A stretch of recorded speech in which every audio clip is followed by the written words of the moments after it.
Hello friends, welcome to my channel. मेरा नाम अभिषेक है और आज हम एक ऐसे टॉपिक की बात कर रहे हैं जिनसे स्टेट एग्ज़ाम हो, सेंट्रल एग्ज़ाम हो, किसी में भी 2 से 3 प्रश्न पूछे ही जाते हैं। हम बात कर रहे हैं भारतीय संविधान की अनुसूची के बारे में। आप जानते हैं कि इसमें टोटल 12 अनुसूची दिया गया है। आइए चलिए इसको एक एक करके हम लोग देखते हैं कि और इसके बारे में समझने का प्रयास करते हैं। पहला अनुसूची में है कि राज्य और केंद्र शासित प्रदेश, मतलब भारत में राज्य होंगे और केंद्र शासित प्रदेश होंगे। दूसरा अनुसूची में है कि जितने भी पदाधिकारी हैं, जैसे कि राष्ट्रपति हो गए, राज्यपाल हो गए, मुख्यमंत्री हो गए, विधानसभा अध्यक्ष हो गए, लोकसभा अध्यक्ष हो गए, न्यायाधीश सब हो गए, या नियंत्रक महालेख परीक्षक हो गए, ये सब को प्राप्त होने वाले पेंशन, भत्ता एवं वेतन के बारे में बताया गया है। कौन से अनुसूची में? तो दूसरी अनुसूची में। तीसरी अनुसूची में बताया गया है कि पदाधिकारियों के पद ग्रहण करने से पहले उनको शपथ लेना अनिवार्य होता है। जैसे कि कोई भी अधिकारी हो, वो जब पद ग्रहण करेगा तो उससे पहले उसको शपथ लेना अनिवार्य है। तो इसके बारे में इसमें तीसरी अनुसूची में बताया गया है। चौथी अनुसूची में बताया गया है कि राज्य में व केंद्र शासित प्रदेश में राज्यसभा की सीटें कितनी थी। राज्यसभा बोलने का मतलब उच्च सदन। 2 सदन होते हैं, राज्यसभा और लोकसभा। तो राज्यसभा को बोलते हैं हम लोग उच्च सदन और लोकसभा को बोलते हैं हम लोग निम्न सदन। तो राज्यसभा में कितने सीटें होंगी, कौन से राज्य में कितनी सीटें होंगी या केंद्र शासित प्रदेश में कितनी सीटें होंगी, वो बताया गया है चौथी अनुसूची में।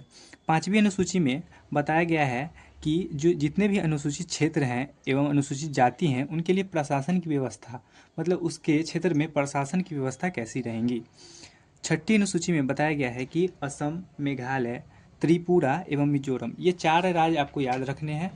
अक्सर एग्ज़ाम में इससे क्वेश्चन आते हैं कि कौन से ऐसे राज्य हैं जिनमें, मतलब कि बोला जाता है कि छठी अनुसूची में कौन से राज्य शामिल हैं। तो आपको 3 गलत दे देगा और 1 सही दे देगा। तो उसमें आपको चारों याद रखना है। असम, मेघालय, त्रिपुरा एवं मिजोरम में जनजातीय क्षेत्र के लिए प्रशासन का व्यवस्था किया गया है।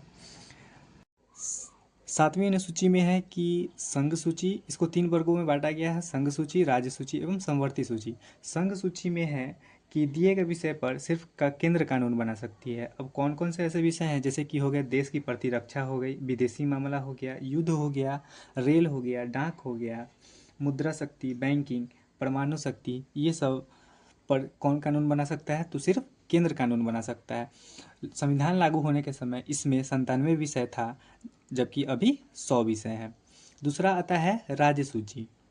सूची में दिए गए विषय पर सिर्फ राज्य कानून बना सकती है। अगर राष्ट्रीय हित से संबंधित अगर कोई मामला है तो उसमें केंद्र कानून बनाएगी।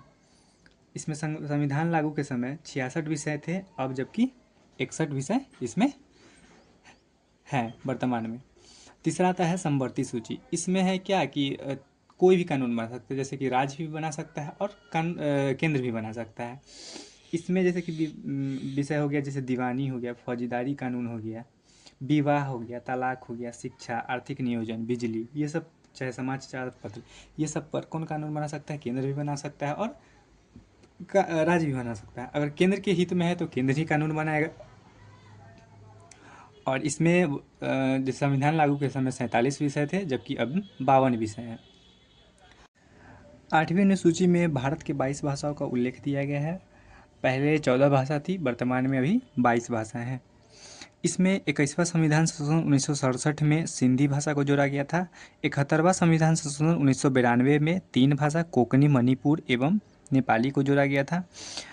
52वां संविधान संशोधन 2003 में 4 भाषा मैथिली, संथाली, डोगरी एवं बोंडो को जोड़ा गया था। 9वीं अनुसूची में है भूमि सुधार एवं न्यायिक सुरक्षा से। जैसे कि भूमि से जितना भी कानून है, भूमि से रिलेटेड, वो किस अनुसूची में मिलता है हमको? 9वीं अनुसूची में। 9वीं अनुसूची को प्रथम संविधान संशोधन 1951 में जोड़ा गया था। उसके बाद है 10वीं अनुसूची। 10वीं अनुसूची में है दल बदल कानून से रिलेटेड है। इसको 52वां संविधान संशोधन 1985 में जोड़ा गया था। और तीसरा मतलब अगला है 11वीं अनुसूची जिसमें पंचायत के कार्यों का उल्लेख, मतलब पंचायती राज से रिलेटेड जितना भी कार्य होता है कौन से अनुसूची में मिलता है हमको, 11वीं अनुसूची। इसको 73वां संविधान संशोधन 1993 में जोड़ा गया है, ये सबसे इम्पोर्टेंट है। और 12वीं अनुसूची जिसमें नगर पालिका के कार्यों का उल्लेख दिया गया है, इसको जोड़ा गया था 74वां संविधान संशोधन 1993 में।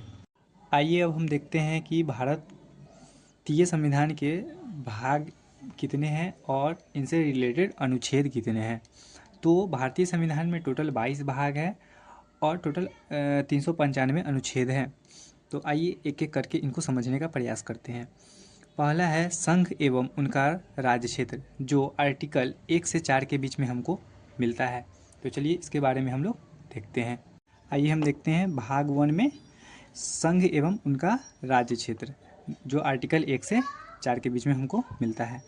तो आर्टिकल 1 कहता है कि भारत राज्यों का संघ होगा, मतलब बहुत सारे राज्य मिलकर एक संघ का निर्माण करेगा जिसको भारत कहा जाएगा।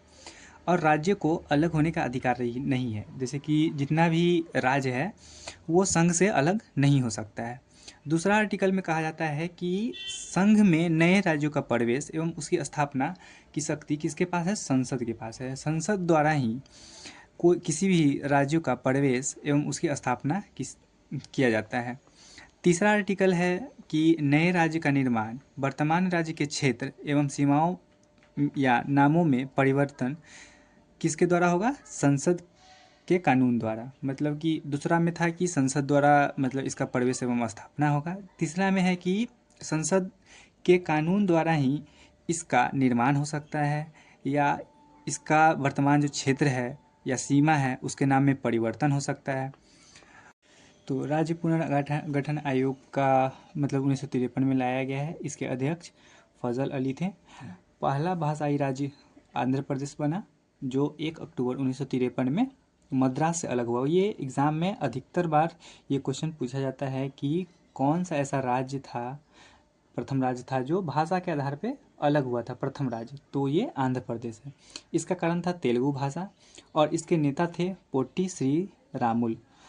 उसके बाद राज्य पुनर्गठन आयोग के बाद राज्य पुनर्गठन अधिनियम आता है 1956 में। ये इसको 7वां संविधान संशोधन में मतलब जोड़ा जाता है। इसमें है कि भारत में 14 राज्य एवं 6 केंद्र शासित, मतलब कि राज्य पुनर्गठन अधिनियम के अनुसार भारत में 14 राज्य एवं 6 केंद्र शासित प्रदेश होंगे। इसमें 1960 में महाराष्ट्र और गुजरात मतलब राज्य बना, जो बॉम्बे से अलग हुआ था। 1972 में 3 राज्य मेघालय, मणिपुर एवं त्रिपुरा बना, जो मेघालय जो था असम से अलग हुआ था, जबकि मणिपुर एवं त्रिपुरा केंद्र शासित प्रदेश से इसको राज्य बना गया है, मतलब यूनियन टेरिटरी से इसको स्टेट बनाया गया है 1972 में। किसको, मणिपुर एवं त्रिपुरा को, जबकि मेघालय असम से अलग हुआ था। 1987 में मिजोरम, अरुणाचल प्रदेश एवं गोवा, ये तीनों को केंद्र शासित प्रदेश से राज्य बनाया गया। जबकि 2000 में छत्तीसगढ़, उत्तराखंड एवं झारखंड बना। छत्तीसगढ़ किससे अलग हुआ, मध्य प्रदेश से। उत्तराखंड किससे अलग हुआ, उत्तर प्रदेश से। जबकि झारखंड अलग हुआ बिहार से। तो छत्तीसगढ़ 26वां राज्य बना, उत्तराखंड 27वां राज्य बना और झारखंड 28वां राज्य बना, जो किससे अलग हुआ था, बिहार से अलग हुआ था। आर्टिकल 4 में कहा जाता है कि मतलब जो आर्टिकल 2 है और आर्टिकल 3 है इसको संविधान संशोधन नहीं माना जाएगा। किसके तहत, तो अनुच्छेद 368 के तहत इसको संविधान संशोधन नहीं माना जाता है। तो आपको वीडियो कैसा लगा कमेंट ज़रूर करें, और अगर वीडियो अच्छा लगा हो तो लाइक करें, सब्सक्राइब करें। मिलते हैं नेक्स्ट वीडियो में। Thank you.